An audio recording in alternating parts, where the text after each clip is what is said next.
The champagne glass trembled in Naomi Jackson's hand as Catherine Bellamy, radiant in white silk and diamonds, cut through the crowd directly toward her. The whispers started immediately. Guests turned, watched, waited. "I know exactly who you are," Catherine said, her smile never reaching her eyes. "You're Vincent's new intern. What game is he playing bringing an employee to my wedding?" The crystal flute nearly slipped from Naomi's fingers. Her heart hammered against her ribs as she searched the crowded reception for Vincent. He was nowhere in sight. The string quartet played on. The chandelier light caught in Catherine's diamond earrings as she leaned closer. "Did he tell you why we broke up? Or are you just another pawn he's using?" Naomi took a steady breath. 3 days ago, she'd been presenting design concepts in a boardroom. Now she stood in a $5,000 dress at the wedding of New York's most talked-about couple, completely alone. How would it come to this? 3 days earlier, Naomi sat straight-backed at the massive conference table, trying to hide her nervousness as 8 executives stared at her presentation. Her design concepts for Reed Innovation's new community initiative spread across the screen behind her. "The Youth Center interface needs simplicity, not complexity," she explained, pointing to her mock-ups. "These communities don't need our most advanced features, they need accessibility." The CFO, Derek Powell, cut her off with a dismissive wave. "We're not downgrading our technology for a charity project. Next concept." Naomi's mouth dried. 6 months as an intern and still they looked through her rather than at her. She glanced at the CEO, Vincent Reed, sitting silently at the head of the table. His expression revealed nothing. "Sir, with respect," she said, her voice steadier than she felt, "it's not downgrading, it's appropriate design. The research shows whatever we needed to show," Derek interrupted, chuckling as several other executives joined in. "That's why we have a marketing department."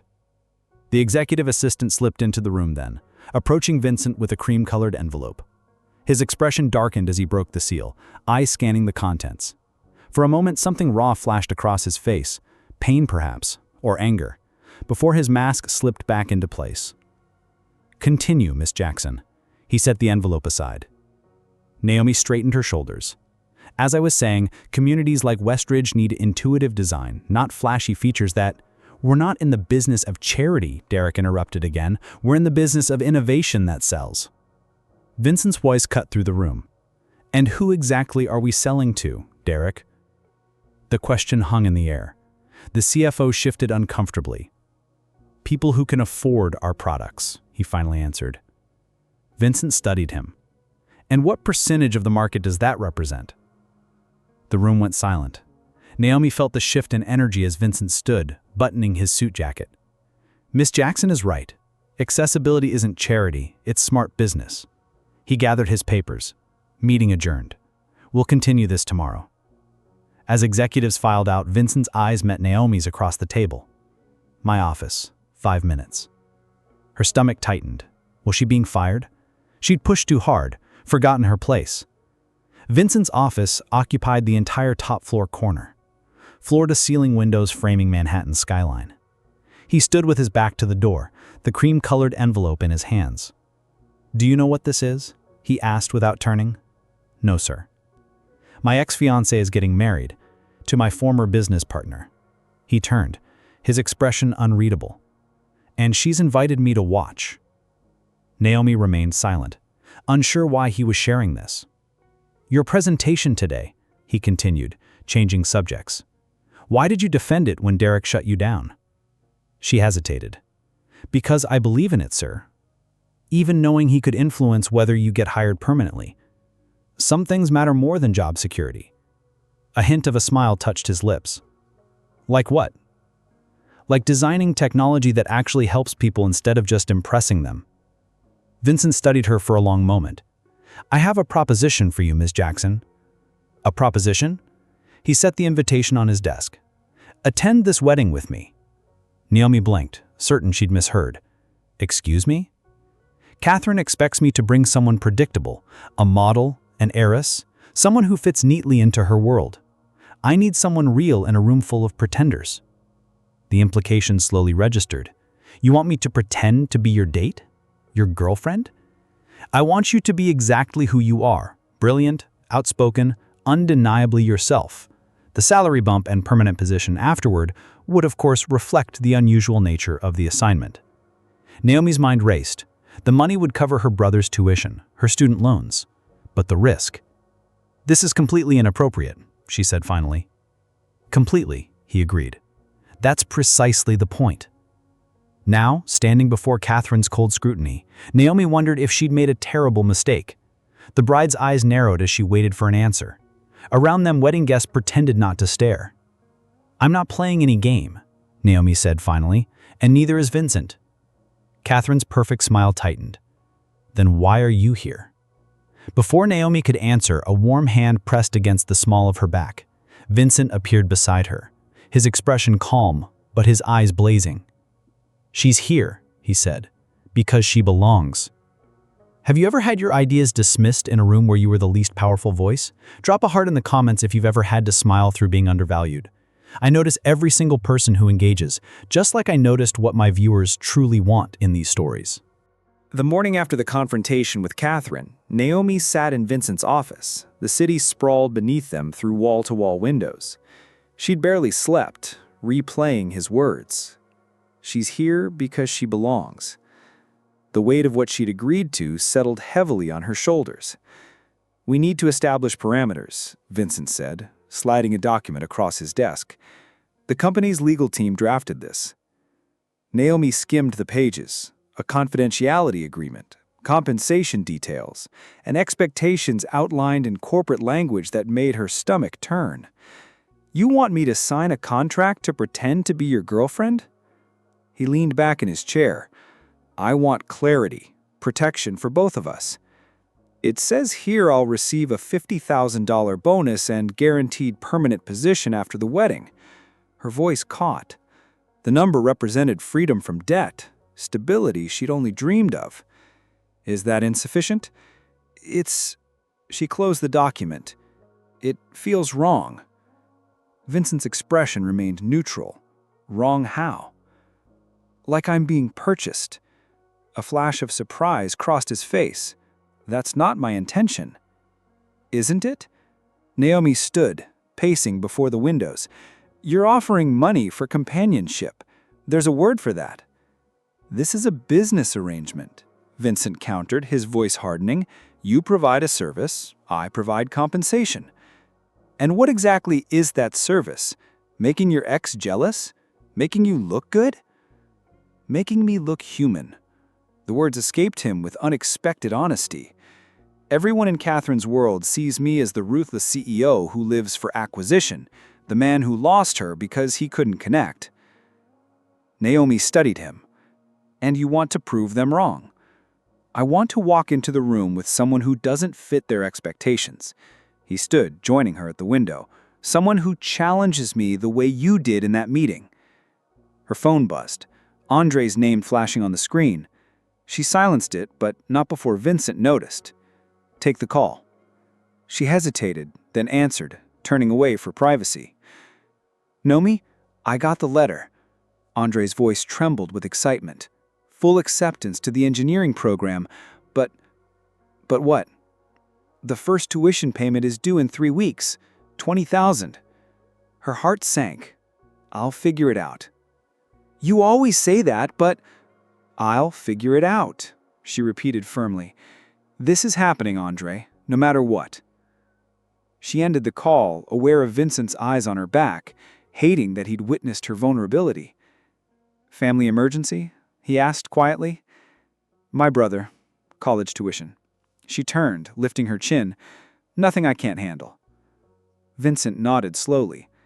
"I need an answer on my proposal." "I have terms," she said, surprising herself with her boldness. "First, I won't pretend to be anyone I'm not. No backstory, no fake personality." "Agreed." "Second, nothing physical beyond what would be appropriate in public. No kissing." His lips quirked. "What about dancing?" "Dancing is acceptable." "Third, after the wedding, we never speak of this again. I advance based on my work, not whatever this is." Vincent studied her. "You have a degree in fine arts." The sudden change of subject caught her off guard. "How did you—" "I reviewed your file." Why design technology when you trained as an artist? Because art doesn't pay student loans, she answered flatly, and someone needs to help my brother. What would you create if money wasn't an issue? The question pierced her. No one had asked her that in years. Installations that make people feel something. Work that belongs in communities, not just galleries. Like your interface design for the youth center. She nodded, surprised he'd made the connection. Why did Catherine leave? Pain flickered across his face. She said I was emotionally unavailable, that I built walls instead of bridges. He looked away. 3 weeks later, she was engaged to Edward, my business partner, my friend. The raw admission hung between them. Vincent Reed, the man whose net worth could fund a small country, suddenly looked human, vulnerable. I'll do it, Naomi said quietly, but not to help her hurt her. I won't be your revenge. Then why? Because everyone deserves a second chance to be seen differently. She extended her hand, even billionaires. Vincent took her hand, the formality of the gesture dissolving when he smiled, a genuine smile that transformed his face. What? She asked. Nothing, I just didn't expect. He hesitated. Compassion. Low bar, she replied, but found herself smiling back. Their laughter broke the tension, surprising them both with its ease. For a moment, they weren't CEO and intern, but simply two people sharing an unexpected connection. We've all compromised our boundaries for opportunities we desperately needed. Share which character you relate to more right now. The one using power as a shield, or the one sacrificing pride for something greater. Your response shapes how these stories evolve, because I create specifically for the viewers who invest their thoughts. This is completely unnecessary, Naomi protested, as Vincent's private car glided to a stop before Manhattan's most exclusive boutique. The window display featured a single dress on a minimalist mannequin, the price tag conspicuously absent, the universal signal that, if you had to ask, you couldn't afford it. The wedding is in 2 days, Vincent replied, checking his watch. The owner is opening early for us. I have dresses. Not for this, he said, his tone leaving no room for argument. Inside, the boutique smelled of money, that distinct absence of scent that somehow costs more than the richest perfume. A tall woman with a perfect bob approached, her smile polite, but her eyes assessing Naomi with surgical precision. Mr. Reed, always a pleasure. She extended her hand. I've selected several options based on your requirements. Vincent nodded. Thank you, Marianne. Requirements. The word grated on Naomi as she was led to a private viewing room where dresses hung like museum pieces. All conservative, all safe, all screaming, appropriate girlfriend, rather than herself. Marianne held up a pale blue sheath dress. This would complement your complexion beautifully. Naomi felt Vincent watching her reaction. The dress was elegant, expensive, and utterly forgettable, exactly what a CEO's date should wear to blend into the background. I'd like to see that one, she said, instead, pointing to a crimson gown partially hidden on the rack. Marianne's smile tightened. That's quite, bold. Yes, Naomi agreed. It is. Vincent stepped back, watching the subtle power struggle unfold. When Naomi emerged from the dressing room minutes later, the crimson dress hugged her curves before cascading into an architectural sweep of fabric, part classic elegance, part artistic statement. It's too much, Marianne said immediately. For a wedding, guests should never... It's perfect, Vincent interrupted, his eyes never leaving Naomi. We'll take it. Later, as they left with the dress carefully boxed, Vincent asked, why that one? Because it's what I would choose if I were really your date, not what someone thinks your date should wear. His expression softened. That's exactly why it's perfect. 2 nights later, they arrived at the Museum of Modern Art for the annual Innovation Gala, their rehearsal before the wedding.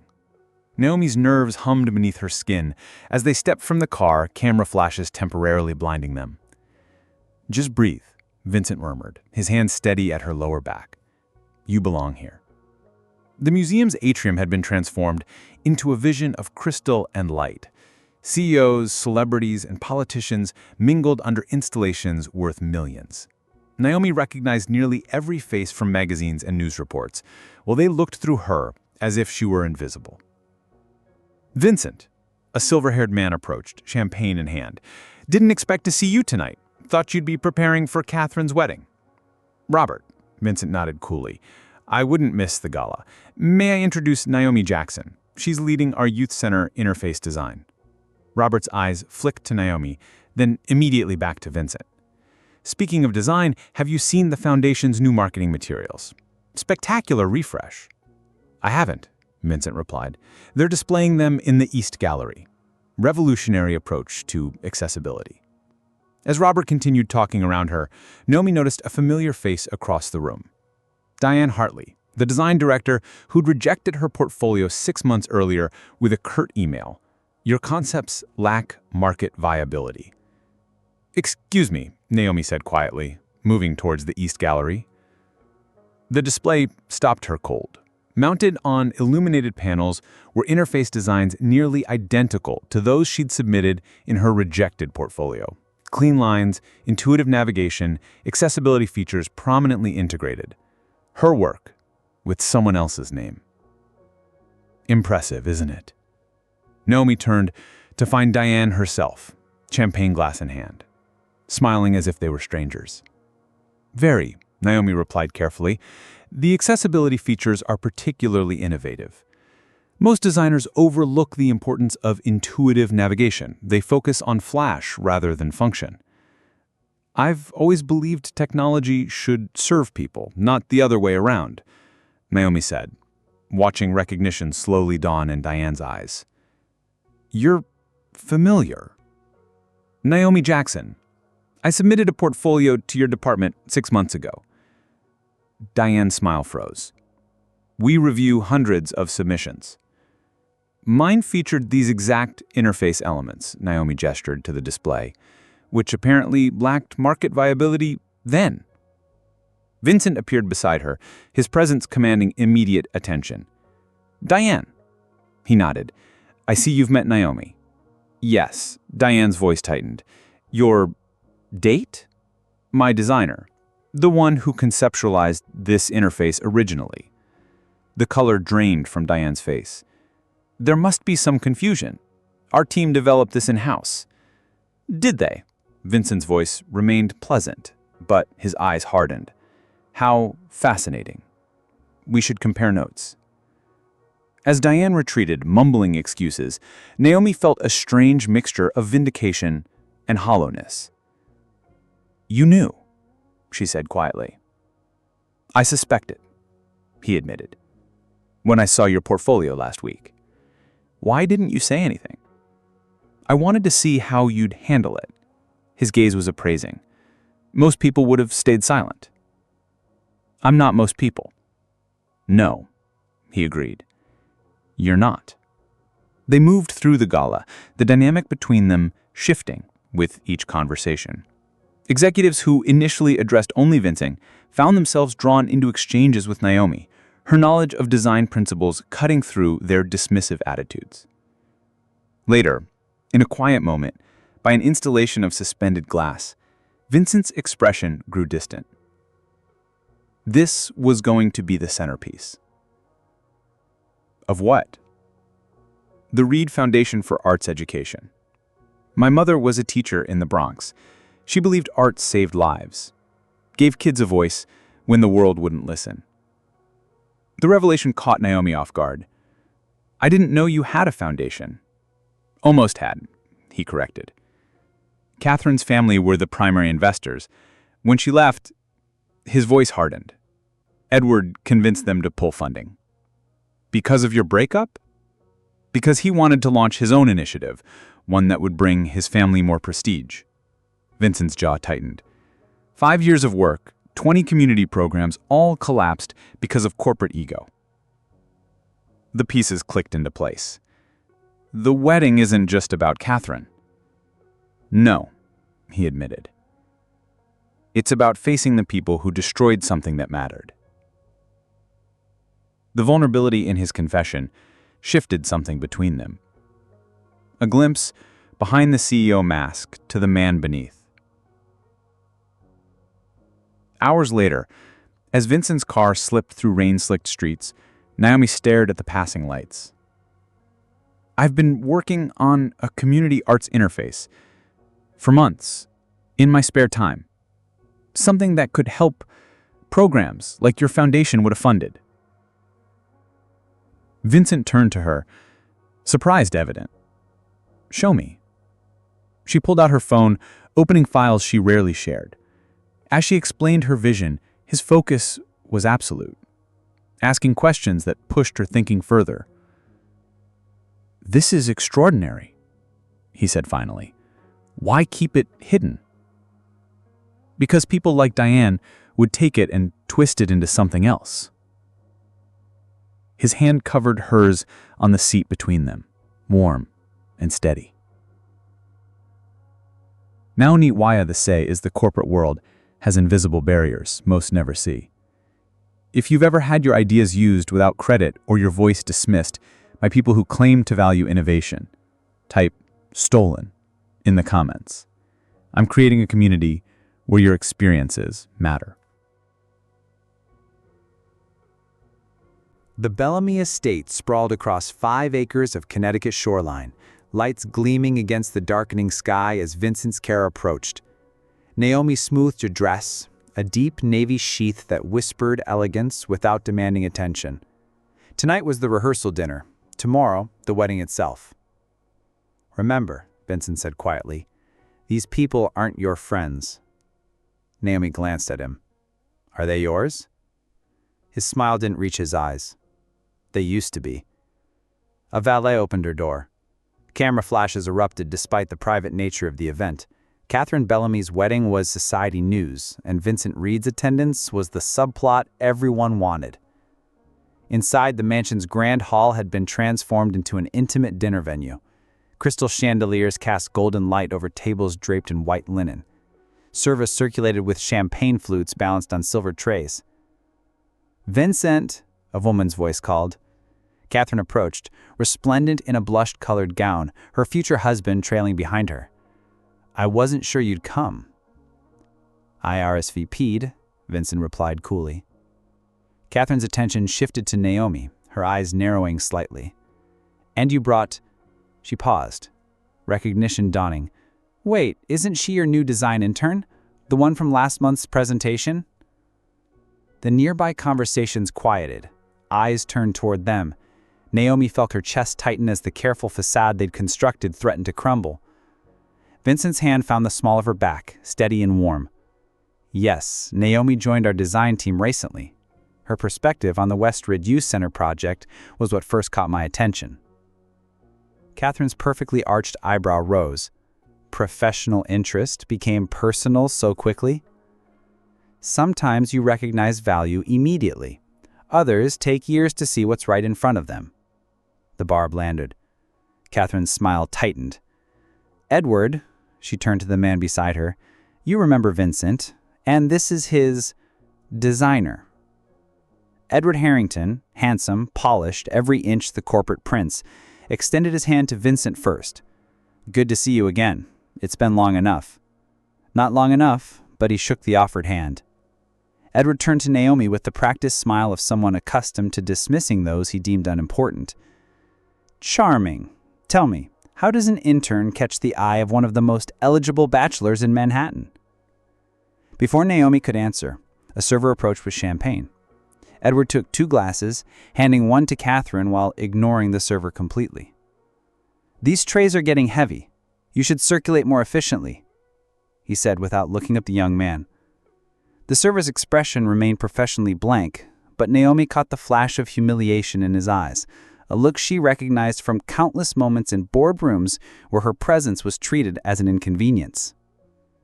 Actually, she said, taking her own glass directly from the tray, thank you for your service this evening. The presentation is impeccable. The server's eyes met hers briefly, a moment of silent recognition passing between them before he moved on. Edward's lips curved in amusement. How quaint. Vincent, you've found yourself quite the humanitarian.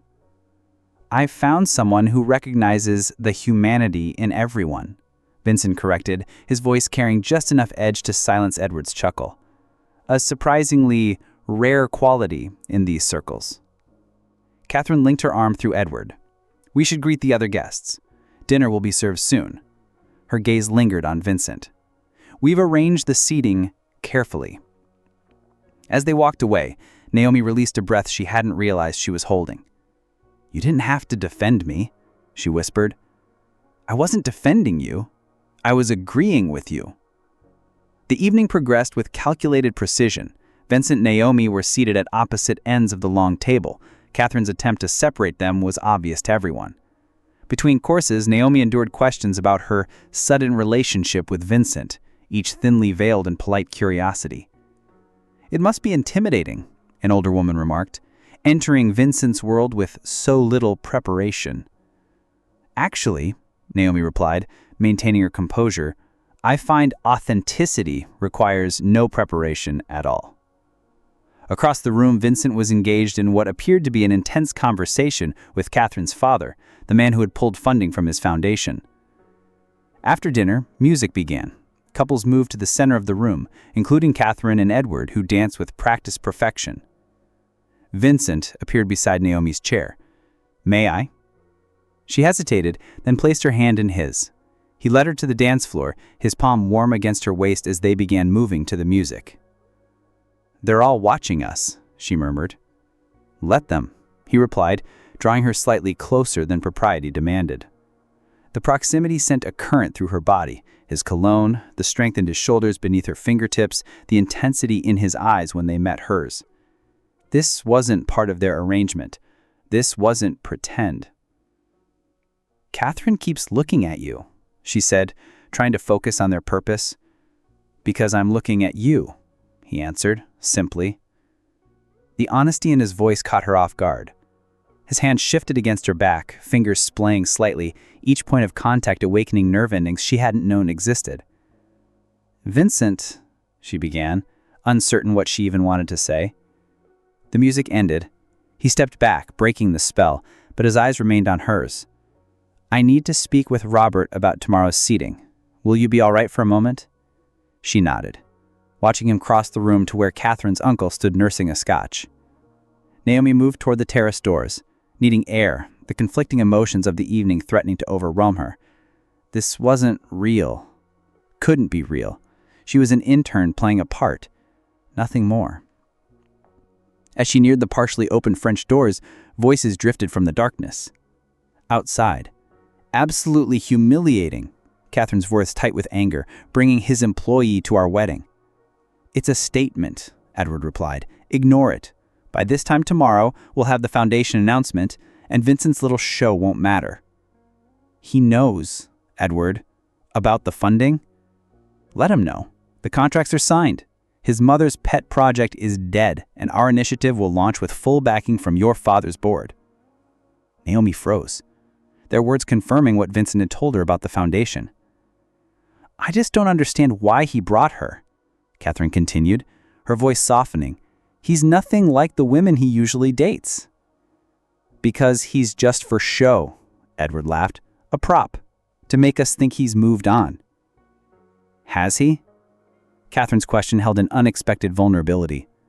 "Moved on?" Before Edward could answer, Naomi stepped back, colliding with someone behind her. "Eavesdropping, are we?" She turned to find Catherine's mother, champagne in hand, watching her with calculating eyes. "I was just getting some air." "Of course you were." The older woman's smile was glacial. "Tell me, what exactly do you hope to gain from Vincent? A man like him doesn't seriously pursue women like you." The words sliced through Naomi's carefully constructed composure. "Women like me?" "Ambitious little climbers who mistake temporary attention for genuine interest." She sipped her champagne. Catherine saw through him eventually. "You will, too." Before Naomi could respond, Catherine emerged from the terrace, her expression hardening when she saw them together. "Mother, they're asking for you for the toast." As her mother moved away, Catherine remained, studying Naomi with eyes that held unexpected depth. "He'll get bored, you know. Vincent needs challenge, novelty, constant stimulation. When the excitement of shocking everyone with his intern girlfriend wears off, he'll move on." The honesty, tinged with what sounded almost like concern, caught Naomi off guard. "You don't know me," she replied. "No," Catherine agreed, "but I know him better than you ever will." Her perfect facade cracked, just for a moment. "Why did he really bring you here? To hurt me? To make some point about Edward?" The question hung between them, a glimpse of insecurity beneath Catherine's polished exterior. "Maybe," Naomi said carefully, "because unlike everyone else here, I see him as a person, not a portfolio." When someone reduces you to your job title rather than your humanity, it leaves a mark. Has someone ever made you feel less than because of how you earn your living? Our next story explores workplace dignity. Subscribe now so you don't miss the validation your experience deserves. Naomi woke to the ping of her phone, a barrage of notifications flooding the screen. Alone in the hotel suite Vincent had arranged, she scrolled through company messages, each one more cutting than the last. "Anyone see Reed's date last night? Guess we know how some interns get ahead. Wonder what special skills got her the promotion everyone else has to actually work for. New company policy, sleep with the boss, skip the line." Her thumb paused over a particularly vicious comment from Diane, the design director who'd stolen her work. Maybe she'll design her way into an office, or just keep designing ways into his bed. The screen blurred as tears threatened. She'd known there would be whispers, but seeing the naked cruelty in black and white made her stomach churn. For a fleeting moment, she imagined walking away, calling Vincent, ending their arrangement, facing whatever professional consequences followed. A knock at the door interrupted her spiral. She wiped her eyes, tightened her robe, and opened it to find Vincent, already dressed in casual weekend attire, the first time she'd seen him without a suit. "We need to talk," he said, his expression unreadable. She stepped aside to let him enter, suddenly conscious of her unmade bed, her tear-stained face. "If it's about tonight's wedding, I'm having second thoughts," she said, setting her phone screen down on the table. Vincent's eyes flicked to the phone. "The company chat?" She nodded. "Nothing I haven't heard before." "Show me." "It doesn't matter." "It does to me." His voice carried an edge she hadn't heard before. Reluctantly, she handed him the phone, watched his jaw tighten as he scrolled through message after message. When he looked up, his eyes had darkened. "I'll handle this." "No," she said firmly. "That only confirms what they think, that I need you to fight my battles." He studied her for a long moment. "What do you need then?" The question caught her off guard, direct, genuine, without agenda. "I need to understand why this matters so much to you," she said finally. "This foundation, Catherine's family. Why put yourself through this?" Vincent moved to the window, gazing out at the Connecticut shoreline. "My mother taught art in the South Bronx for 30 years, he began. Not the kind of art that hangs in museums, the kind that saves lives. Kids who had nothing, no hope, no future, would find a voice in her classroom." He turned, meeting Naomi's eyes. "She died 3 years ago, cancer. Before she went, she made me promise to build something that would carry her work forward." "The foundation," Naomi said quietly. Vincent nodded. "We had everything in place. Programs in 20 schools, community centers in the city's most underserved neighborhoods. Catherine's family was our primary funding source." His expression hardened. "Then she left me for Edward. 3 weeks later, her father pulled every dollar." "Because of your breakup?" "Because Edward convinced him my approach was unsustainable, that their family would get more prestige from his corporate art initiative than my community programs." The bitterness in his voice was raw, unfiltered. The revelation shifted something in Naomi's perception. The man she'd seen as calculated, even manipulative, suddenly appeared wounded, driven by something deeper than ego or revenge. "I'm sorry," she said simply. "Don't be." The foundation will survive. I just need to face them, all of them, before I can move forward." A knock interrupted them. "Room service?" a voice called. Vincent opened the door to a young staff member wheeling in a breakfast tray. As the attendant arranged coffee and pastries, he noticed Naomi's portfolio sketches spread across the desk. "Those are remarkable," he said, pausing. "The integration of traditional patterns with digital interface, I've never seen anything like it." Naomi blinked in surprise. "Thank you. My cousin works in design. These would blow him away." "Your cousin?" Vincent asked. "Daniel Myers. He's head of digital experience at Artisan Collective." Naomi's breath caught. Artisan Collective was the boutique design firm every creative dreamed of joining. "Daniel Myers is your cousin?" she asked, trying to keep her voice steady. "Yes, ma'am.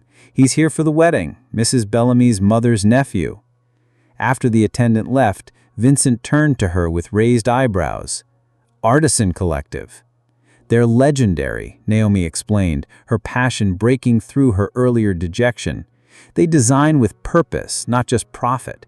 Their community interfaces have transformed how people interact with technology."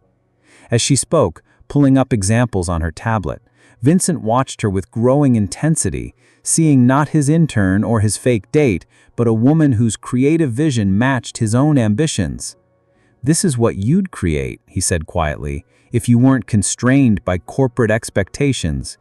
"This is what I do create," she corrected him, "every night after my shifts end. The work that matters doesn't always happen during business hours." Vincent moved beside her, leaning in to study her designs. His shoulder brushed hers, the contact sending an unexpected current through her body. When he reached to adjust the tablet screen, his fingers grazed hers, lingering a moment longer than necessary. "You should show these to Daniel today," he said, his voice lower than before, his proximity suddenly acute. "At Catherine's wedding?" Naomi shook her head. "That would be inappropriate." "More inappropriate than being my date?" The question held no mockery, only a gentle challenge. She looked up, finding his face closer than expected, his eyes holding something beyond professional interest. "Vincent," she began, uncertain what she even wanted to say. "This isn't just for show anymore, is it?" he asked quietly. The question hung between them, acknowledging the shifting reality they both felt, but neither had dared name. Before she could answer, his phone rang. Catherine's name flashed on the screen. Vincent straightened, the moment broken, but his eyes remained on Naomi's as he answered the call, both of them aware that something fundamental had changed. True connection happens when we see beyond someone's job title. If you've ever been judged by your position rather than your capabilities, heart this video. I'm building stories that honor the complexity in all of us, but I can only continue if you subscribe and become part of this journey. The Bellamy estate gardens transformed under a canopy of white roses and crystal, sunlight streaming through fabric panels that billowed like clouds. 500 guests filled rows of white chairs facing an altar draped in flowers worth more than Naomi's annual salary. "Are you ready?" Vincent asked, offering his arm as they paused at the entrance to the garden. Naomi took a steadying breath. The crimson dress hugged her curves before cascading into architectural folds, bold, unapologetic, a statement piece that reflected her artistic vision rather than what society expected of a CEO's date. "As ready as I'll ever be," she replied. They stepped into view. Conversation faltered as heads turned. Naomi felt the weight of hundreds of eyes, judging, assessing, whispering. Vincent's hand covered hers where it rested on his arm, a silent reassurance. From the front row, Catherine looked back, her expression freezing when she spotted them. The perfect bride in her perfect gown, momentarily forgetting her perfect day as her gaze locked on Vincent, then shifted to Naomi, registering the striking dress with visible shock. But it was Vincent's reaction that caught Naomi off guard. As they moved down the aisle toward their seats, she felt him looking not at Catherine, but at her. When she met his eyes, the naked admiration there made her breath catch. "You're extraordinary," he whispered, the words meant only for her. The ceremony proceeded with choreographed precision. Vows were exchanged, rings presented, kisses shared. Throughout, Naomi found herself watching Vincent instead of the bride and groom, studying the tight line of his jaw, the way his eyes occasionally clouded with memory before clearing again. At the reception, crystal chandeliers hung from tree branches, casting golden light over tables draped in silk. A string quartet played as champagne flowed freely. "Daniel Myers," a voice said beside her as Naomi admired an ice sculpture. She turned to find a man with thoughtful eyes, extending his hand. "You're Naomi Jackson." Her surprise must have shown on her face. "My cousin mentioned your work this morning. I looked up your portfolio online. Your integration of cultural identity into functional design is remarkable." "Thank you," she managed, her professional composure returning. "Your work at Artisan has been inspirational to me for years." "We should talk," Daniel said, reaching for his wallet and extracting a business card. "We're launching a community interface initiative next quarter. Your perspective would be valuable." As he walked away, Naomi stared at the card, a legitimate opportunity born from this elaborate charade. Vincent appeared beside her, 2 champagne flutes in hand. "What was that about?" he asked, still dazed. "A job opportunity," she answered. "A real one." Before Vincent could respond, the orchestra began a waltz. He set down their glasses and extended his hand. "Shall we?" The dance floor cleared a space as they moved together, his hand firm at her waist, her palm against his shoulder. Unlike their rehearsal dinner dance, this held no hesitation. Their bodies moved in perfect synchronicity, as if they'd been dancing together for years rather than days. "Everyone's watching," she murmured. "Let them," he replied, echoing his words from the night before, but with new meaning. He drew her closer than propriety dictated, his lips near her ear. "This wasn't supposed to happen." "What wasn't?" "This," he said simply, feeling something real. The honesty in his voice made my heart stutter. "Vincent," he continued, his voice low, "I brought you here to make a point, to show Catherine she didn't matter anymore. But the truth is—" "What?" she whispered when he hesitated. "The truth is, you're the only thing that feels real in this entire charade, and that terrifies me." Before she could respond, Catherine appeared beside them, her white gown brushing against Naomi's crimson dress, a visual collision of worlds. "May I cut in?" she asked, her smile brittle. "For old time's sake." Vincent's jaw tightened, but he nodded. "Of course." As they moved away, Naomi retreated to the edge of the dance floor, watching Catherine lean close to Vincent, their conversation clearly intense. When his expression darkened, Naomi found herself moving closer, not to eavesdrop, but drawn by the pain evident in his posture. "And announce it during Edward's toast," Catherine was saying. "Daddy's funding the entire initiative, $15 million. The Reed Foundation never even got that much." "It was never about the money," Vincent replied tightly. "Your father gave his word." Business changed. Edward's approach makes more sense. Corporate partnerships, naming rights. Your mother's program was too idealistic. "My mother's program was changing lives." Vincent's voice carried an edge Naomi had never heard. "Edward's initiative is changing your family's tax bracket." Catherine's expression hardened. "You were always too emotional about it. That's why Daddy pulled the funding. Edward understands how philanthropy actually works in our world." As they moved past an arrangement of flowers, Naomi stepped back, bumping into someone behind her. "Careful there," Edward's voice, smooth as expensive whiskey. "Wouldn't want to damage the centerpiece."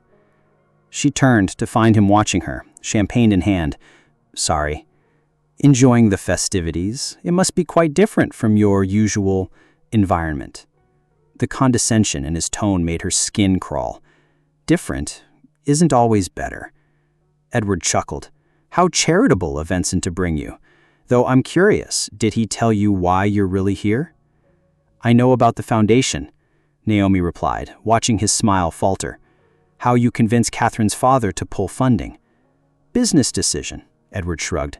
"Nothing personal." "It seems very personal from where I'm standing." Edward's eyes narrowed. "People like you don't understand how our world works. Innovation requires compromise. Vincent refuses to make those compromises." "People like me," Naomi echoed.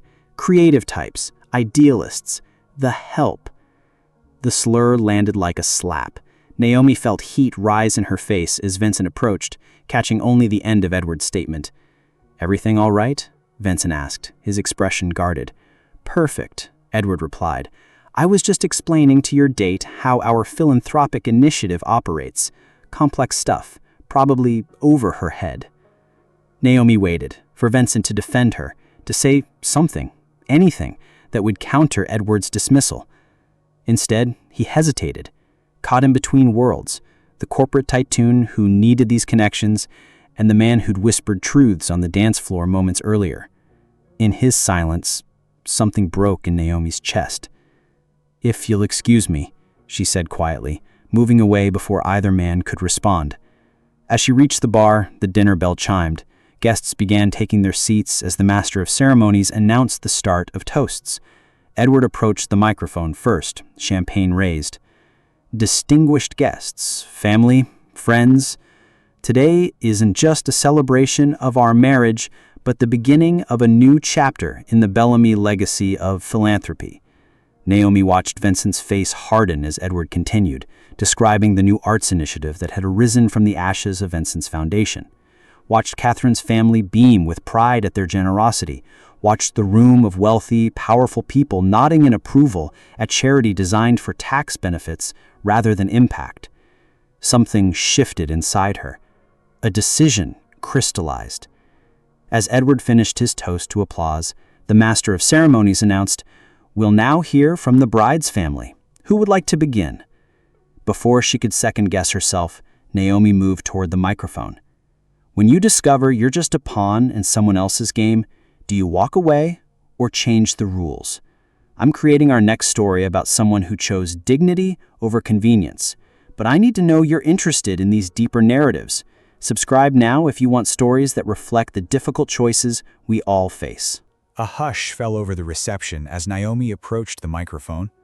Catherine's father half rose from his seat, confusion evident on his face. This wasn't on the program. Vincent's eyes widened in recognition of what was about to happen, but he made no move to stop her. "Good evening," Naomi began, her voice steadier than she felt. "My name is Naomi Jackson. Many of you are wondering who I am and why I'm speaking." 500 faces stared back at her. The wealthy, the powerful, the connected. People who would never normally listen to someone like her. "I'm a design intern at Reed Innovations. Before that, I waited tables to pay for my art degree. I grew up in neighborhoods where arts programs were always the first budget cuts, where creativity was considered a luxury, not a necessity." She paused, meeting Edward's cold stare, then Catherine's bewildered one. "I'm here because Vincent Reed asked me to accompany him, but I'm speaking because some truths need witnesses." The crowd shifted uncomfortably. This wasn't the typical wedding toast they expected. "When I was 12, a community arts program changed my life. A teacher recognized something in me that I couldn't see myself. She gave me tools, guidance, opportunity, not as charity, but as investment in human potential." Naomi's eyes found Vincent's across the room. His expression had softened, his focus absolute. "That program was cut the following year. Budget constraints, they said. Not essential, they explained. But for kids like me, it was the difference between seeing a future and believing we didn't deserve one." She turned slightly towards Edward and Catherine's father. "The Reed Foundation was building programs exactly like the one that saved me. 20 communities would have received not just funding, but sustained commitment. Not for tax benefits or press releases, because art creates voices, because technology without accessibility reinforces the barriers it claims to break." Catherine's father shifted in his seat, his expression darkening. Edward whispered something to his bride, whose eyes never left Naomi. "I'm here to judge anyone's choices," Naomi said, softening her tone. "Marriages should be celebrated. New ventures should be supported.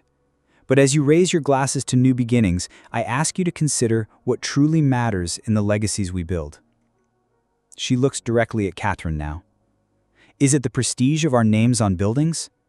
Or is it the lives changed because someone saw potential where others saw only problems?" Catherine's perfect composure faltered, something like recognition flickering in her eyes, not anger, but a dawning understanding that the woman before her was more than Vincent's attempt at revenge. So I offer this toast to Catherine and Edward. May your marriage be blessed with purpose beyond appearances. May your philanthropy create genuine impact, not just impressive headlines. And may you remember that true innovation happens when we design for people, not profit margins. She set down the microphone as silence hung over the garden. Then, from the back, a single person began to applaud. Daniel Myers stood, his eyes locked on Naomi with unmistakable respect. One by one, others joined, waitstaff first, then younger guests, finally spreading until half the room was applauding while the other half sat in stunned silence. Edward's face had hardened to granite. Catherine's father whispered furiously to the master of ceremonies, but Catherine herself sat perfectly still, her eyes moving from Naomi to Vincent and back again. As Naomi returned to her seat, Vincent rose to meet her, his expression transformed. Gone was the calculated businessman, the jilted ex-fiancée seeking revenge. In his eyes he saw something raw and real, admiration, yes, but also wonder, as if seeing her, truly seeing her, for the first time. "You just articulated everything my mother believed," he said quietly.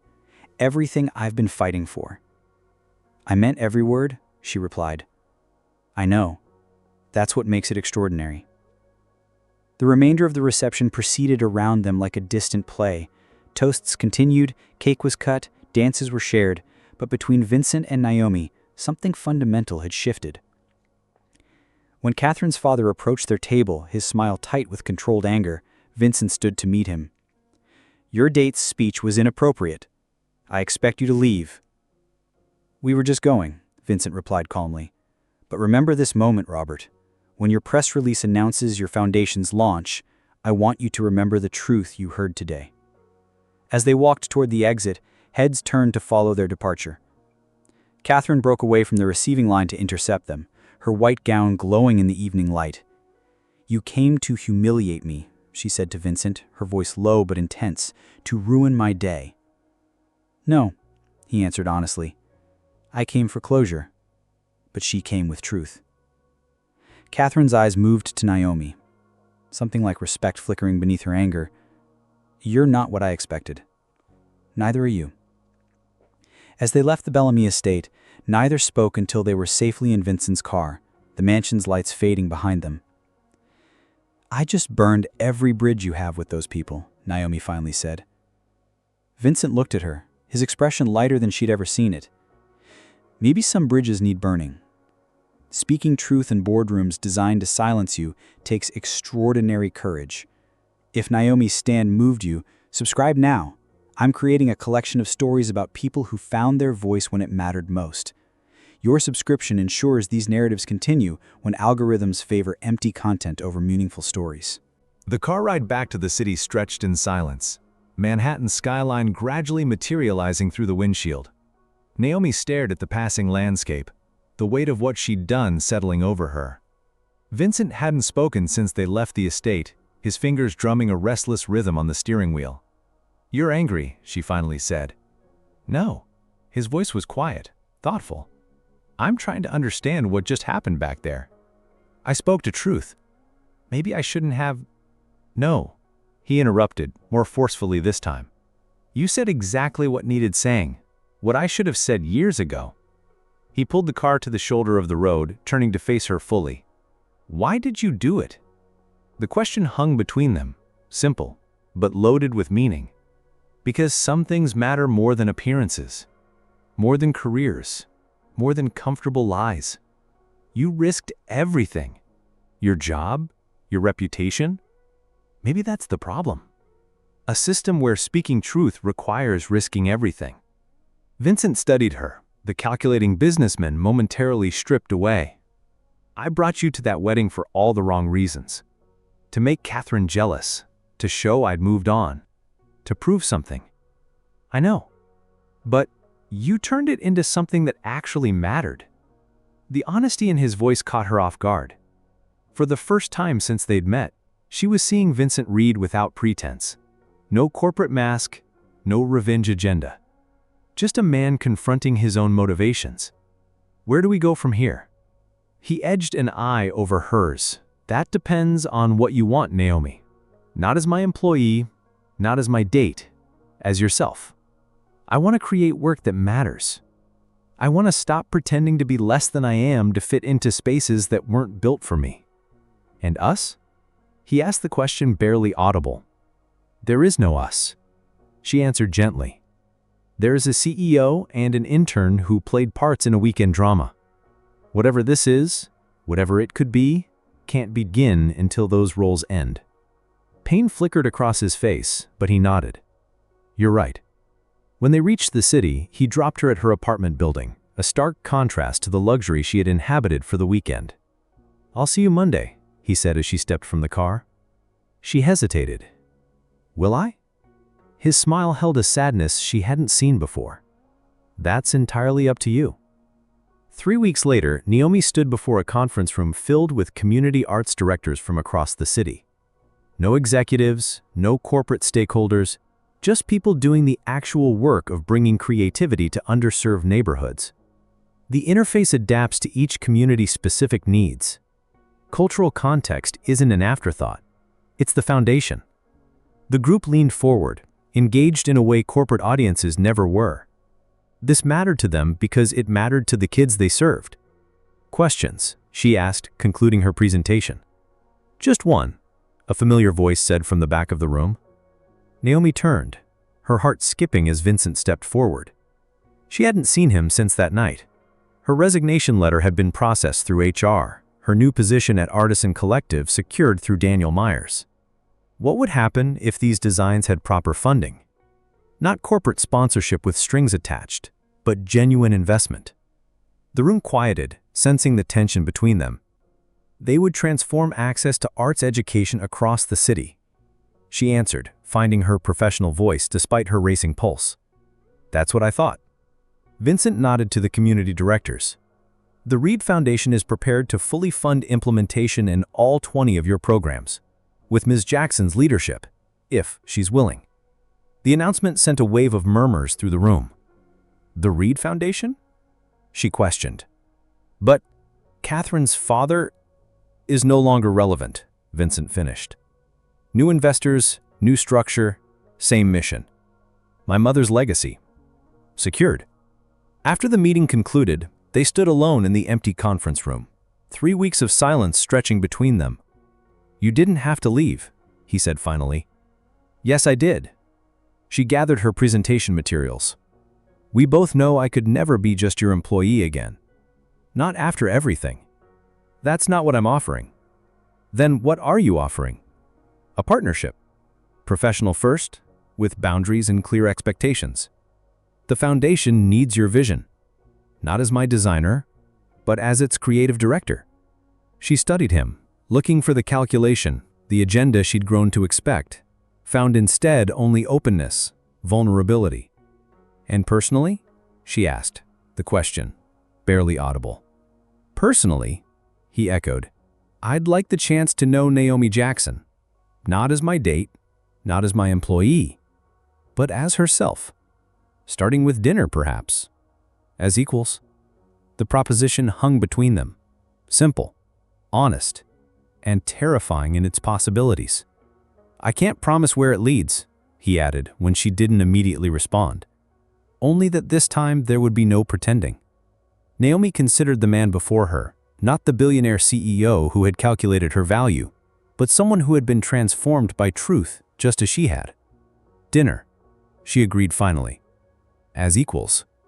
His smile then was unlike any she had seen before, unguarded, genuine, touched with both relief and anticipation. As they walked from the building together, neither knew exactly what lay ahead. But for the first time, whatever it was, would be built on something real. A foundation stronger than pretense, more enduring than revenge, and infinitely more valuable than appearances. Real relationships begin when professional masks fall away. This story took over 120 hours to craft specifically for viewers who value authentic narratives about human connection. If this resonated with you, subscribing isn't just support. It's a statement that these stories matter in a world of disposable content. I create exclusively for the community that forms around these deeper explorations of what it means to be seen.